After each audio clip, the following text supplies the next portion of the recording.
Hey boys and girls, today we are going to read a story called The Dog That Dug for Dinosaurs. So we all love dogs, we all love dinosaurs, so this is going to be a really great story. This story is a biography, and that's a story written about someone's life, which this story is a little bit different because it has some cartoons in it. And usually cartoons, we usually think that they're fiction, fake.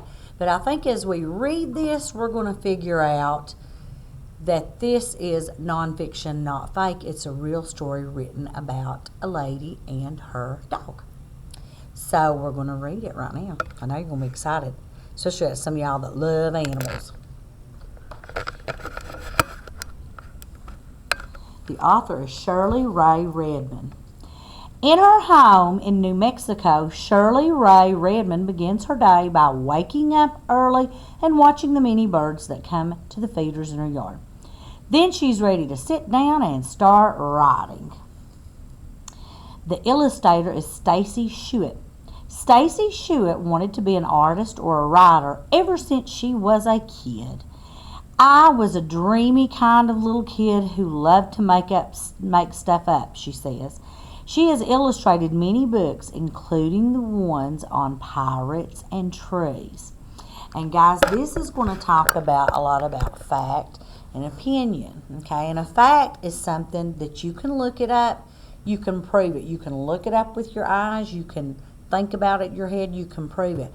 An opinion is the way that you feel about something. Okay, so there are just certain words like beautiful and wonderful and best that kind of a lot of times can make things opinions. So we'll be looking at some facts and opinions in the story.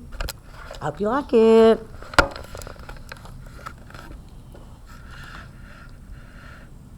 The Dog That Dug for Dinosaurs by Shirley Ray Redmond. Selection illustrated by Stacy Schuett.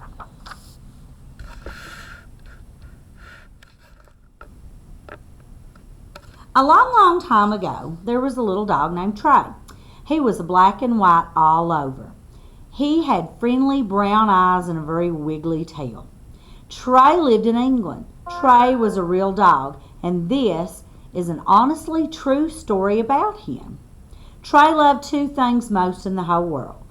First, he loved Mary Anning. She was 12 years old, and she lived with her family in a small cottage near the beach in Lyme Regis. Secondly, Trey loved going with Mary to dig for fossils. So, what are fossils anyway? They are remains of animals and plants that died a long time ago. When a leaf or bone gets pressed between layers of sea mud, it leaves an imprint. After many years, the mud hardens to rock. So there is a real picture of a fossil. I like the way they put that in there with this beautiful drawing. And it lets you know right here, it says that he was a real dog, and this is an honestly true story about him. So they're letting you know that it's nonfiction, not fake. And this is a story written about his life.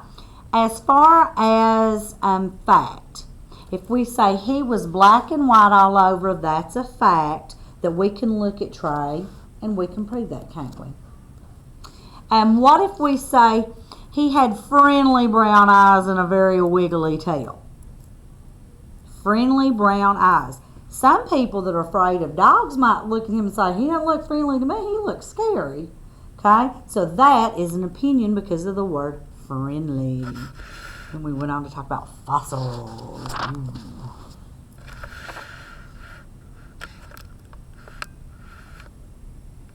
Trey and Mary knew that if they would find the very best fossils high up on the cliffs around the beach, they climbed up there every day.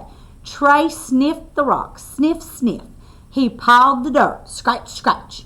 Mary used a small hammer and chisel, tap, tap, tap. With these tools, Mary carefully cut fossils out of the cliff just as her father had shown her. Trey watched as she placed the fossils in her basket. Most of them looked like seashells. Mary and Trey sold them as souvenirs to the tourists that came by stagecoach to swim at the beach near their home.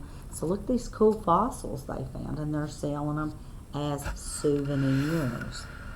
That's something that you buy to remember a trip, a souvenir.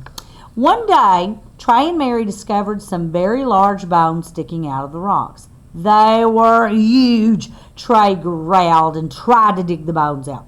Mary used her hands to brush away the loose dirt. "Trey, we've discovered a monster," she declared. The bones were much too big for Trey and Mary to remove by themselves. "I'll go for help," Mary said. "You stay here, Trey." Trey barked loudly, "Ruff, ruff," and he sat down in front of the bones. He was a very good guard dog. What's an opinion right there? He was a very good guard dog. Okay, that word "good" makes that an opinion. Mary ran all the way back to town and asked some grown-ups to help her. "Trey and I have found something really special in the cliff," she told them. "Just wait and see." When the men saw the giant rib bones in the side of the cliff, they were amazed. "What a beast!" they cried. "Look at those sharp teeth." "Is it a crocodile?" one man asked, "or a stubby whale?" "We don't know what it is," Mary admitted, "but we know it's something special. Don't we, Trey?" Trey yipped, yip, and wagged his tail.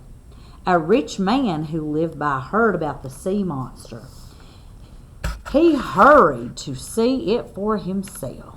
"I'll buy it," he said. "I'll give it to the British Museum in London." "Do you know what it is?" Mary asked. "It is called an ichthyosaur." I love the way that tells us how to pronounce it. Ichthyosaur. The man told her. "That means fish lizard," he explained. "It's like a dinosaur with fins." Ooh, so I think probably a lot of people hadn't seen this before because they didn't know what it was.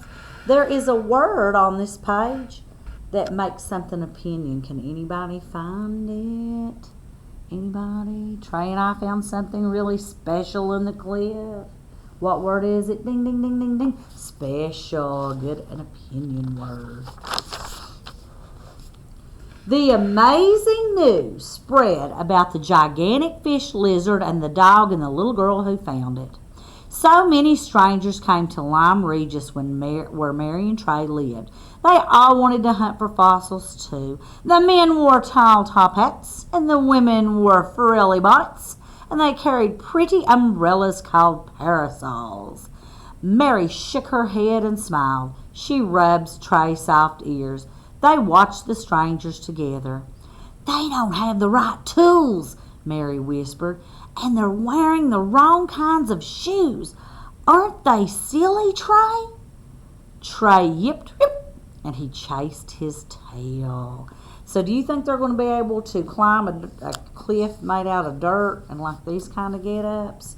I don't think so. Did y'all see any opinion words in there? What about they carried pretty umbrellas called parasols? What would make that an opinion? Pretty, like this one right here. Some people may not think that's pretty at all. Curious scientists visited Lyme Regis too. One man came from the University in Oxford. His name was William Buckland. He went to the old carpenter shop where Mary and Trey sold their fossils. Now, is this a fact or an opinion? Could we go back and look this up and prove it? So this is a what? Fact. "Can you show me where you found your ichthyosaur, young lady?" he asked politely. "Do you think you could find the exact spot again?" "Trey can find it," Mary boasted. Trey's a good dog there. Together, Mary and Mr. Buckland followed the little dog across the beach and up the cliffs. Trey sniffed the rocks, sniff, sniff. He pawed the dirt, scratch, scratch, and suddenly he yipped, yip, yip, yip, yip, and then he sat back down. Mary pointed. This was the exact place where she had discovered this strange fish lizard. "What an intelligent dog," Mr. Buckland declared. Trey wagged his tail.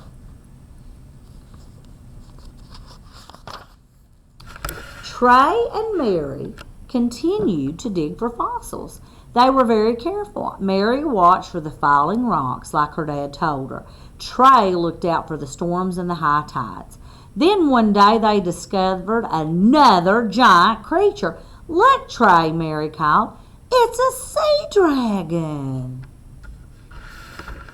Trey sniffed the skeleton and snapped at it with his teeth. The creature had a long neck. Its backbone was like a humped turtle shell. Instead of feet and legs, it had 4 large paddles. But it wasn't a sea dragon. Mr. Buckland called it a plesiosaur. Plesiosaur. Look at that. Ooh, children. That is huge. Imagine if you saw something like that out in the water with you when you went swimming. Ooh, mercy. Look at this one. How cool. One day, Trey and Mary found a fossil that no one in England had ever found before.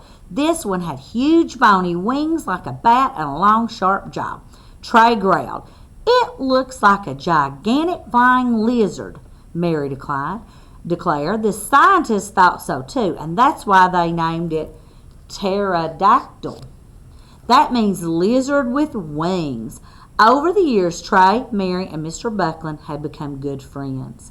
They showed him where to find the best fossils in Lyme Regis.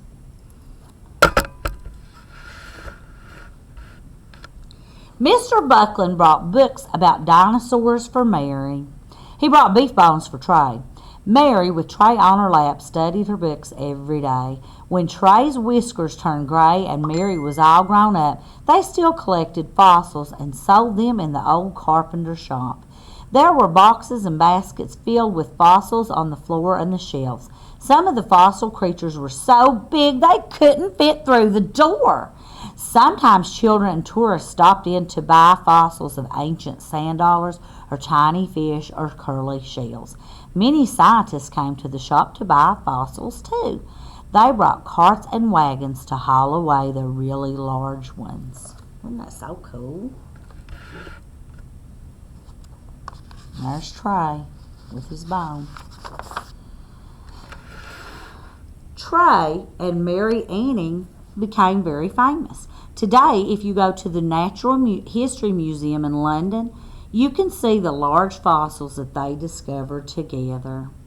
You can see a famous painting of Mary holding her fossil basket and Trey, the dog, that dug for dinosaurs. Isn't that a great story? That's my opinion. Okay, I hope you guys liked it. See you soon. Love you, mean it. Bye.